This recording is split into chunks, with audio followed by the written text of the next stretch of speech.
네, 마덕사를 아십니까? 묵상간증입니다.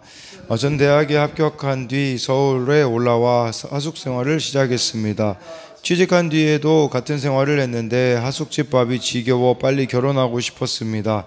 그러던 차에 제가 다니던 회사 여직원이 교회에 다니는 후배를 소개해줘서 저는 1년 만에 결혼하게 되었습니다.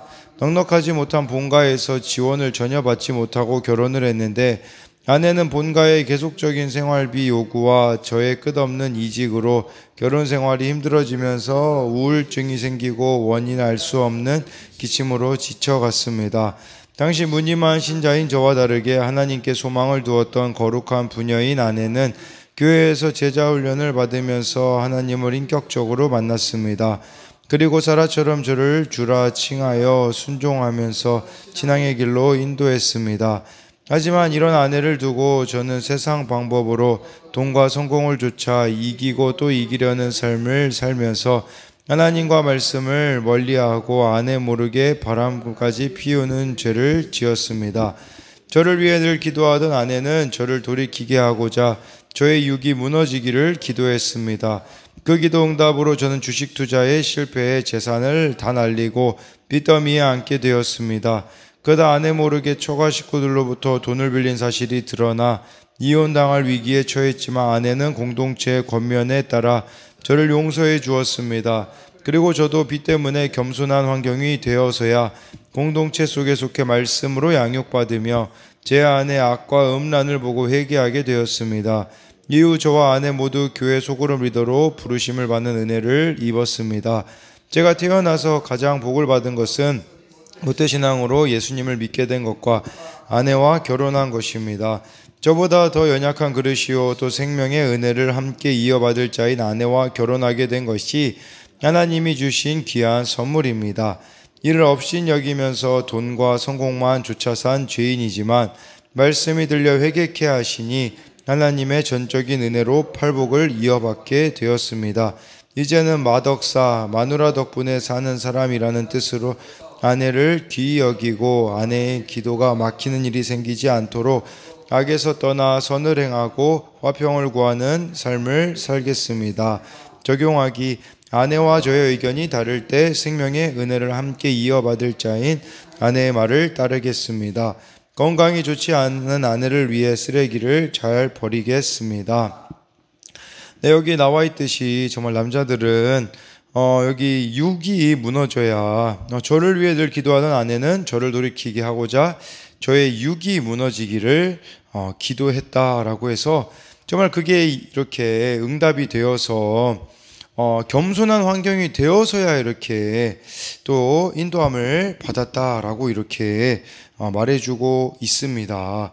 예, 우리 오늘 말씀을 이제 보면요, 베드로전서 3장 1절부터 12절까지인데요. 1절부터 6절까지는 남편에게 이제 아내들이 순종해야 됨을 말씀해 주고 있어요. 1절에 아내들아 이와 같이 자기 남편에게 순종하라. 이는 혹 말씀을 순종하지 않는 자라도 말로 말미암지 않고 그 안의 행실로 말미암아 구원을 받게 하려 함이니라고 말씀해 주고 있습니다. 아무리 이렇게 남편이 불신자라고 해도 아내는 선한 행실로 남편이 구원에 이르도록 해야 된다라는 것이겠죠. 근데 이것을 꼭 남편과의 관계로만 보지 마시고 가족의 믿지 않는 자들과의 그런 관계로도 보시면 되겠죠. 중요한 거는요, 여기 나와 있듯이 이것은 말로 말미암지 않고 그 안에 행실로 라고 말씀해 주고 있어요.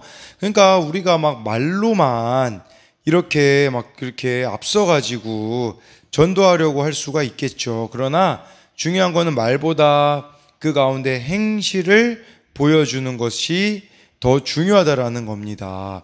행실로 말미암아라는 단어를 이제 원어로 보면요, 이거는 단순히 하나의 행동이나 행위를 나타내기보다 연속적이고 반복적인 행위나 행실이에요. 그러니까 이것은 반복적인, 그러니까 우리가 전반적인 삶의 모습, 삶의 방향, 전반적인 행실을 말하는 건데, 그러니까 정말 이렇게 순종하는 모습을 보여줘야 되는 것은 이 행실은 반복된 행동으로 나타나야 된다라는 거예요. 그래서 내가 막 기분이 좋으면 막 그렇게 남편에게 순종하고 이런 선택적인 것이 아니라 지속적이고 반복적으로 다른 삶의 모습을 또 이런 행실을 보여주어야 한다라는 것이죠. 그래서 이렇게 묵상 질문에 남편의 영혼 구원을 위해 아내로서 남편에게 순종하고 그를 존중합니까? 반복적이고 지속적으로 남편을 위해 또는 구원의 대상을 위해 나는 무엇을 하고 있습니까? 또 이제 묵상 질문을 더 생각해 보자면 가족 전도가 어렵다고 여겨집니까?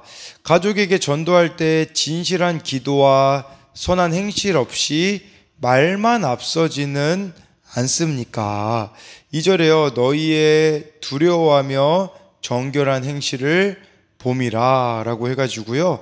왜 이렇게 행실로 보여주어야 되는지가 나와 있어요. 이것을 믿지 않는 자들은 보고 있기 때문이라는 것을 말씀해 주고 있습니다. 3절에 너희의 단장은 머리를 꾸미고 금을 차고 아름다운 옷을 입는 외모로 하지 말고 라고 해서, 그렇다면 그 행실이 남편을 구원에 이르게 하는 행실은 어떤 것이겠습니까? 우선 이 3절 말씀은 지나치게 화려하고 사치스러운 치장은 합당하지 않는다라는 겁니다. 보여지는 이런 것들에만 신경을 써서는 안 된다라는 거겠죠. 여러분, 만약에 우리가 이렇게 외모나 여자들이 외모나 이런 것들에만 정말 정신을 팔리게 된다면 어떤 일이 발생하겠습니까? 예, 바로 그 아내의 내면은 황폐화될 수밖에 없습니다. 4절에 오직 마음에 숨은 사람을 온유하고 안정한 심령에 썩지 아니할 것으로 하라. 이는 하나님 앞에 값진 것이니라 라고 말씀해 주고 있어요. 이렇게 외적으로 치장하는 게 중요한 게 아니라 내면을 치장하라 라고 말씀해 주고 있어요. 그러니까 너희의 이 단장이 보이지 않는 마음의 사람이 되게 하라, 이런 의미거든요. 그러니까 내면에 보이지 않는 사람을 치장하고 가꾸고 돋보이게 하라는 거예요. 더 쉽게 말하자면 속사람을 잘 관리하라는 뜻이겠죠.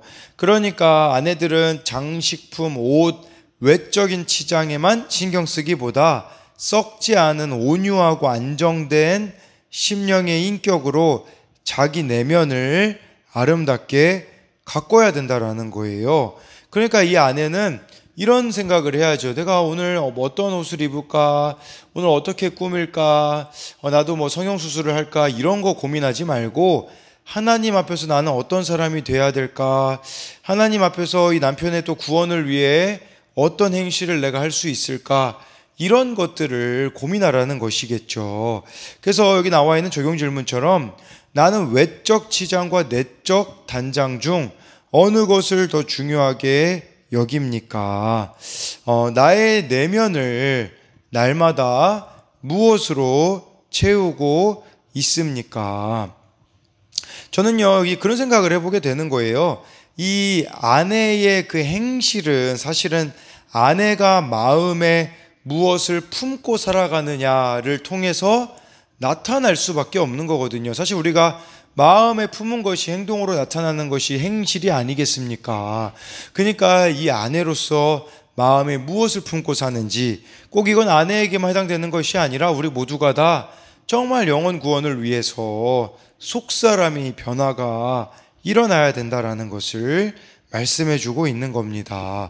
5절에 전에 하나님께 소망을 두었던 거룩한 부녀들도 이와 같이 자기 남편에게 순종함으로 자기를 단장하였나니 라고 해서, 하나님께 소망을 둔 거룩한 부녀들이 이렇게 정말 자기를 남편에게 순종하고 정말 그들의 내면을 단장했다라는 거죠. 그렇다면 이거 하나님께 소망을 두었다라는 것은 여러분들이 하나님께 소망, 즉 믿음을 두고 살아간다면 남편을 진정으로 사랑해야 된다라는 겁니다. 그러니까 이것은 더 확장시키자면 정말 우리가 하나님께 소망을 둔다면 가족들을 진정으로 사랑해야 된다라는 것을 말씀해 주고 있고요. 그리고요, 또 한 가지 생각해 볼 수 있는 것은 정말 온전한 가정이 되려면 남편이 소망이 되어서는 안 돼요. 남편이 소망이 되어서는 결코 구원에 우리가 관심을 가질 수가 없습니다. 예를 들어서 남편이 돈을 많이 벌어다 준다든지 여러 가지로 남편이 소망이 되어져 버린다면 우리가 거기에 의존하는 한 어떻게 구원을 이루어낼 수가 있겠습니까? 그래서 이제 묵상 질문으로 생각해 본 것은 남편이나 자녀나 가족의 그 누구가 나의 소망이 되고 있지는 않나요? 이거를 생각해 봐야 되는 것이겠죠. 6절에 사라가 아브라함을 주라 칭하여 순종한 것 같이 너희는 선을 행하고 아무 두려운 일에도 놀라지 아니하면 그의 딸이 된 것이라. 사라는요, 남편을 내 주라고 했어요. 내 주인이라고 부르면 순종했다라는 거죠. 사실 아브라함 같은 남편은 이혼당해도 이상하지가 않아요. 왜 그러냐면 어려울 때마다 자기 아내를 누이라고 그렇게 했으니 여자 입장에서 여러분 얼마나 그것이 참 남편이 남편이 어떻게 보면 참 너무하다라는 생각이 들지 않았겠습니까? 그런데 남편의 구원을 위해 순종하는 아내가 믿음의 가정을 이루는 지혜로운 여인이다라고 하면서요, 하나님께 소망을 둔 여인은 불신 남편에게도 두려움 없이 순종하는 선한 행실을 보이므로 남편을 구원으로 인도할 여지를 갖게 되고 그게 하나님 앞에 아름다운 단장이 된다라는 거예요. 그러니까 이런 사라의 거룩한 행실을 따른다면 그의 딸이라고 이렇게 표현을 해주고 있어요. 7절에 남편들아 이와 같이 지식을 따라 너희 아내와 동거하고 그를 더 연약한 그릇이요 또 생명의 은혜를 함께 이어받을 자로 알아 귀히 여기라. 이는 너희 기도가 막히지 아니하게 하려 함이라. 남편들아 이와 같이 지식을 따라, 이 지식을 따른다라는 것은 배려 혹은 존중함으로 아내와 이렇게 동거하라는 의미예요. 지식을 따라 아내와 동거한다라는 것은, 또한 이 지식이라는 것은 배려 존중함도 있겠지만 하나님의 뜻에 대한 지식의 기초에서 아내를 존중하라는 겁니다. 그러니까 남편들이 정말 이렇게 하나님의 방식을 알아야 되는 거죠. 이 지식은 무엇이겠습니까? 우리로 말하자면 정말 말씀을 알고 그 말씀에 기초하여서 정말 이렇게 아내를 대해야 된다라는 거예요. 그래서 여기서 또 여자는, 남편은 아내가 자신보다 신체적으로 더 연약한 그릇임을 알아서 아내를 배려하고 함부로 대해서는 안 됩니다. 그리고 생명의 은혜를 함께 이어받을 자로 아내를 귀하게 여겨야 되는데, 왜 그러해야 되냐면 이는 너희의 기도가 막히지 아니하게 하려 함이라 라고 해서요, 남편이 아내의 인격을 짓밟고 상처를 준다면 남편이 기도가 막히고 영적인 생활에도 지장이 생긴다라는 겁니다. 근데 이것을 꼭 남편이 아내에 대한 부분으로만 생각하지 마시고 여러분들의 자녀가 될 수도 있겠고 부모가 될 수도 있겠고, 정말 이렇게 우리가 그들을 귀하게 여기지 않는다면 기도가 막힐 수 있다라는 거예요. 그러니까 이 주변 사람들과의 관계가 하나님과의 관계와 연결되어 있다라는 것을 여러분들이 기억해야 돼요. 절대로 하나님과의 관계만 바르게 할 수가 없습니다. 정말 하나님과하고 바른 관계를 맺는다면 주변 사람들과도 이렇게 바른 관계가 맺어져야 된다라는 것이겠죠. 그래서 나와 있는 적용 질문처럼 남편으로서 아내를 더 연약한 그릇으로 알아 더 귀히 여기며 사랑합니까? 내가 귀히 여기며 사랑해야 할 사람은 누구입니까? 8절에요. 마지막으로 말하노니 너희가 다 마음을 같이하여 동정하며 형제를 사랑하며 불쌍히 여기며 겸손하며 해가지고요, 성도들이 가져야 될 5가지 마음가짐이 나와 있어요. 그래서 다 마음을 같이 하는 거, 동정하는 거, 형제사랑, 불쌍히 여기고 겸손해야 된다라고 하는데, 마음을 같이 한다라는 것은 같은 감정과 생각을 갖는다라는 거예요. 쉽게 말해 마음으로 서로를 이해하며 하나가 된다라는 것이겠죠. 그러니까 이런 것이 이루어지기 위해서는 다른 사람이 나보다 더 나은 존재라고 말해야 되거든요. 근데 여러분, 우리가 솔직히 다른 사람이 나보다 더 낫다라고 말할 수가 있겠습니까? 사실 이 마음을 같이 한다라는 것은 여러분들이 죄인이라는 거를 인식하는 데서 비롯이 되는 거예요. 나도 죄인이고 저 사람도 죄인인데 내가 거기서 어떻게 그 사람보다 내가 더 나은 존재라고 나를 여길 수가 있겠습니까? 그리고 여기서 동정하며 라는 것은 함께라는 단어와 고난받다, 경험하다, 겪다라는 의미가 하나가 되어 함께 고난받고 같은 일을 겪은 일과 같이 이제 이렇게 같이 마음을 품는다라는 의미가 됩니다. 그래서요, 여러분, 이 8절 말씀이 우리들에게 무엇을 말해주는 거냐면, 다른 사람을 어떻게 대하는지가 우리가 어떤 사람인지를 증명한다라는 겁니다.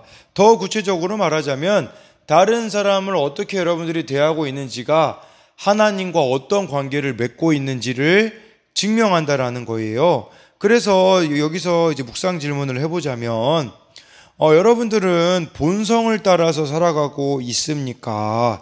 아니면은 성령을 따라서 살아가려고 하고 있기 때문에 이 5가지가 여러분들 가운데 나타나고 있습니까? 9절에 악을 악으로 욕을 욕으로 갚지 말고 도리어 복을 빌라. 이를 위하여 너희가 부르심을 받았으니 이는 복을 이어받게 하려 하심이라.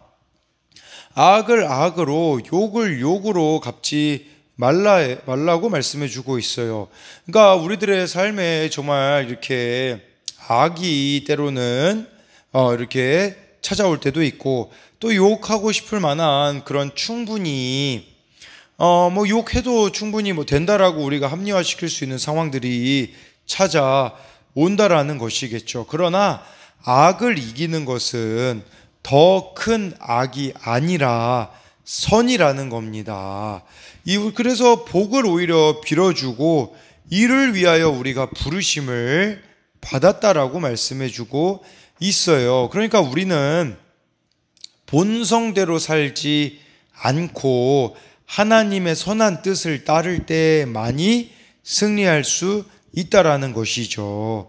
그래서 적용 질문으로, 나에게 악을 행하는 사람에게 악과 욕으로 대갚음해주고 있습니까? 아니면 도리어 인내하면서 복을 빌어주고 있습니까? 10절에 그러므로 생명을 사랑하고 좋은 날 보기 원하는 자는 혀를 금하며 악한 말을 그치며 그 입술로 거짓을 말하지 말고 11절에 악에서 떠나 선을 행하고 화평을 구하며 그것을 따르라. 12절에 주의 눈은 의인을 향하시고 그의 귀는 의인의 간구에 기울이시되 주의 얼굴은 악행하는 자들을 대하시느니라 하였느니라. 이 말씀은 시편 34편 12절부터 16절까지의 그런 내용들을 이렇게 베드로가 인용을 하면서 선행을 격려하고 있습니다.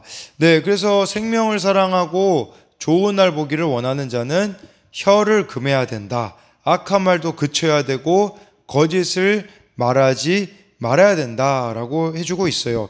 이걸 그런 차원으로 볼 수 있지 않을까요? 생명을 사랑한다라는 것은 정말 한 영혼을 사랑한다면 우리 안에 이러한 일이 일어나야 된다. 또 좋은 날 보기 원하는 거예요. 좋은 날 보기 원한다라는 것은 아무래도 이 대상이 구원받는 것도 되겠죠. 또 우리들에게는 한 차원 더 나아가면 나중에 좋은 날은 주님 앞에 서게 되는 날이 아니겠습니까? 그때에 정말 부끄러움 당하지 않으려면 우리가 이런 혀를 금하고 악을 그치고 거짓을 말하지 말아야 되고, 11절에 악을 떠나야 되고 선을 행하고 화평을 구하며 그것을 따라야 한다라고 말씀해 주고 있어요. 왜 그러해야 할까요? 12절에 나와 있는 거죠. 왜 우리가 10절, 11절의 말씀대로 살아가야 되냐면 하나님이 다 보고 계시기 때문이라는 겁니다. 여러분, 그렇기 때문에요, 모든 상황 가운데 하나님을 볼 수가 있어야 된다라는 거예요. 우리가 이렇게 악한 일을 당했어요. 원치 않게. 그때 하나님을 볼 때에 우리가 악으로 갚지 않을 수 있지 않겠습니까? 막 욕 나올 만한 상황이에요. 그때 하나님을 여러분들이 봐야지만 욕을 멈출 수가 있는 거죠. 근데 구체적으로 이 하나님을 본다라는 것은 뭐냐면, 여러분 오늘 이 말씀을 보는 거라고 볼 수 있어요. 정말 이렇게 막 악이 올라오고 욕이 올라오는 상황에 오늘 말씀에서 뭐라고 했지? 그게 하나님 보는 거예요. 그래서 이 말씀에 이렇게 하라고 했으니 나는 이렇게 해야 돼 라고 하는 거겠죠.